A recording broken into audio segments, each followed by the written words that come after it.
وَلَقَدْ يَسَّرْنَا الْقُرْآنَ لِلذِّكْرِ فَهَلْ مِن مُدَّكِرٍ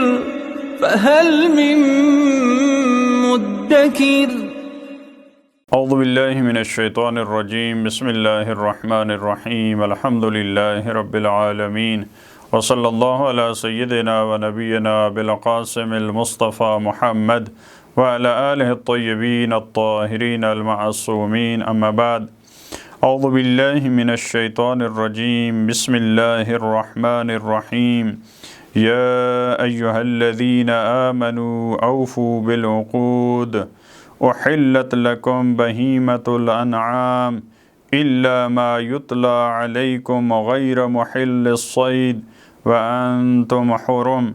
ان اللہ یحکم ما یرید صدق اللہ العلی العظیم۔ پروردگار عالم نے توفیق دی کہ سورہ نساء کے بعد سورہ مائدہ کی مختصر تفسیر کے سلسلے کا آغاز کیا جائے۔ سورہ مائدہ قرآن کریم کا 5واں سورہ ہے، قرآن کریم کا اہم سورہ ہے۔ اگر نزول کے اعتبار سے دیکھا جائے تو سورہ مائدہ ختمی مرتبت کی مدنی زندگی کے آخری ایام کا سورہ ہے اور بہت ہی اہم معارف پہ مشتمل ہے۔ اگر کلی طور پہ اور ہم یہ کہیں کہ اس سورہ کا مرکزی خیال کیا ہے تو وہ عقود کی بات کی ہے۔ سورہ نے عہد و پیمان کی پاسداری کی بات کی ہے، چاہے وہ عہد و پیمان انسان کے جو خدا کے ساتھ ہیں وہ ہوں، اپنی ذات کے ساتھ جو انسان کا عہد و پیمان ہے، دوسروں کے ساتھ ہے، مومنین کے ساتھ ہے، دشمنوں کے ساتھ ہے، کفار کے ساتھ بعض دفعہ، پھر وہ افراد جو اس عہد و پیمان کی پاسداری نہیں کرتے ان کی جو سزائیں ہیں، ان پہ جو حدود جاری ہوتی ہیں، ان کے قصاص کا مسئلہ، اس طرح کے پروردگار عالم نے جتنے حقوق ہیں اور جتنے عہد و پیمان ہیں ان کو سورہ مائدہ میں بیان فرمایا۔ اور سورہ مائدہ اس کے نام کو جو حواریون نے درخواست کی تھی حضرت عیسیٰ سے کہ آپ اللہ سے ہمارے لیے درخواست کریں کہ آسمان سے مائدہ نازل کرے تاکہ ہم اطمینان قلب کی کیفیت ہم میں پیدا ہو، اسی وجہ سے سورہ کا نام بھی سورہ مائدہ پڑ گیا۔ اس سورہ کی پہلی آیت میں پروردگار عالم نے فرمایا یا ایھا الذین آمنوا اوفوا بالعقود، اے مؤمنین عہد و پیمان کو پورا کرو، عہد و پیمان کی پاسداری کرو۔ جو ایفاء عہد ہے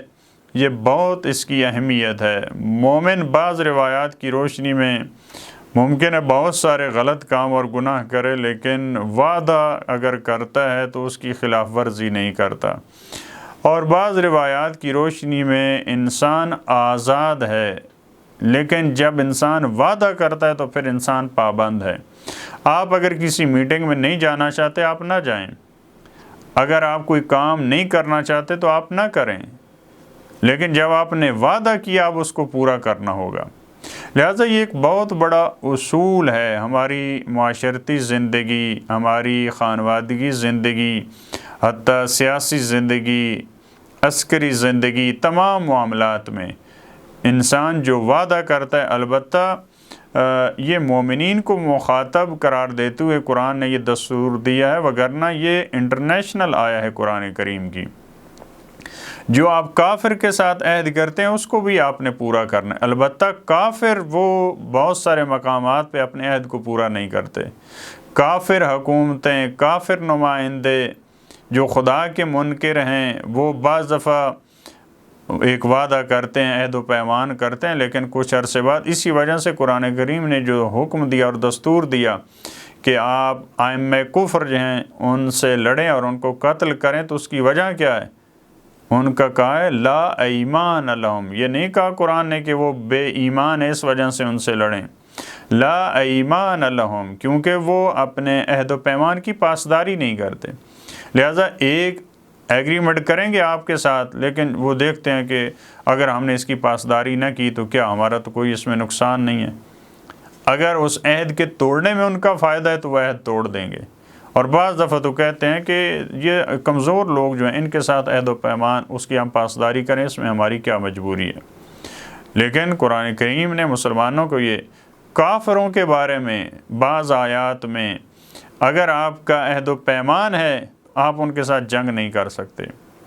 اگر آپ سے انہوں نے پناہ لی ہے، آپ کا اگر معاہدہ ہے تو آپ ان کو پناہ دیں گے۔ یعنی بہت سارے مقامات پہ قرآن کریم نے بہت سخت احکامات دیے ہیں، حالانکہ دشمن ہیں مسلمانوں کے، لیکن جب عہد و پیمان کی بات ہے تو اس کو پورا کرنا ہوگا۔ اے مومنین، عقود کو، عہد و پیمان کو پورا کریں۔ یہ جو تعبیر اوفو بالعقود، عقود عقد کی جمع ہے، ویسے عقد گرہ کو کہتے ہیں، گرہ لگانا، کسی چیز کو مضبوطی سے باندھ دینا۔ تو کیونکہ عقد میں بھی یہی ہوتا ہے، جب آپ کسی سے ایگریمنٹ کر رہے ہیں تو ایک چیز کو آپ باندھ رہے ہیں۔ مثال کے طور پہ جیسے عقد نکاح ہوتا ہے تو القاء زوجیت میں میاں بیوی آ جاتے ہیں، بہت ساری چیزوں کے پابند ہو جاتے ہیں۔ اسی طرح آپ کسی بھی چیز کا کوئی بھی آپ ایگریمنٹ لکھتے ہیں، قرارداد لکھتے ہیں، کوئی بھی ایسی چیز لکھتے ہیں تو وہ وہاں پہ گرہ لگائی ہے، آپ نے قید کر دیا ہے فریقین کو، دونوں افراد کو آپ نے پابند قرار دے دیا کہ آپ نے اس چیز پہ عمل کرنا ہے۔ اس کے بعد والے حصے میں فرمایا احلت لکم بہیمۃ الانعام، حلال قرار دے دیا گیا تمہارے لیے چوپاؤں کو۔ پروردگار عالم نے بہت بڑا احسان کیا افراد پہ کہ خدا نے چوپاؤں کو انسان کے لیے حلال قرار دیا۔ یہ حلال گوشت ہیں، پروردگار نے جن جانوروں کا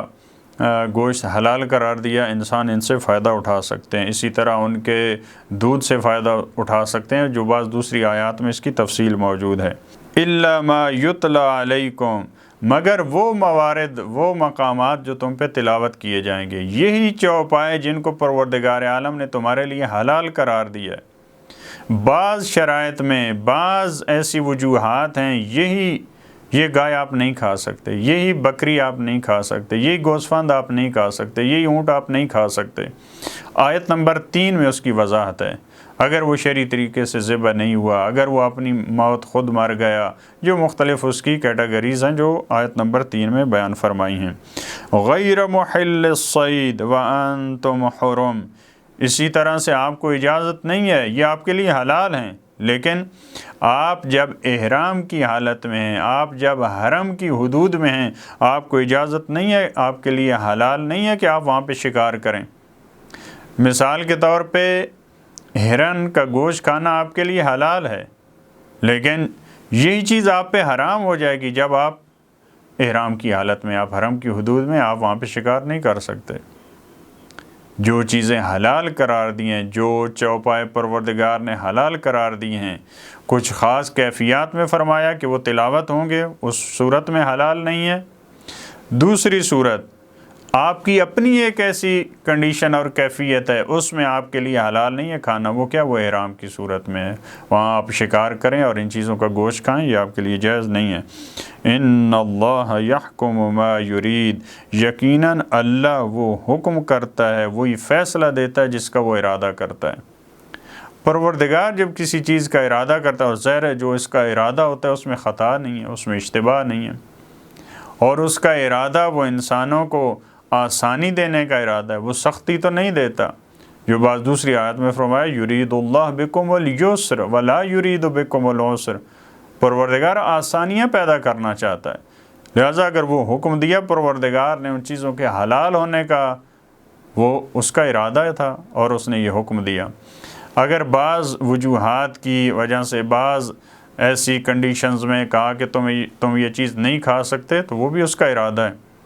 وہ اپنے ارادے کے مطابق حکم کرتا ہے، اور سب احکام میں تمہارے لیے مصلحت ہے۔ ممکن ہے ایک حکم کی مصلحت کو، ایک حکم کا جو مفسدہ ہے، ممکن ہے تم اس کو نہ سمجھ سکو۔ پروردگار عالم ہمیں توفیق دے کہ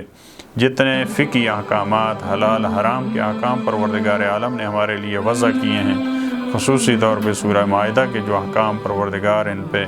عمل کرنے کی توفیق عطا فرمائے۔ اللہم صلی علی محمد و آل محمد۔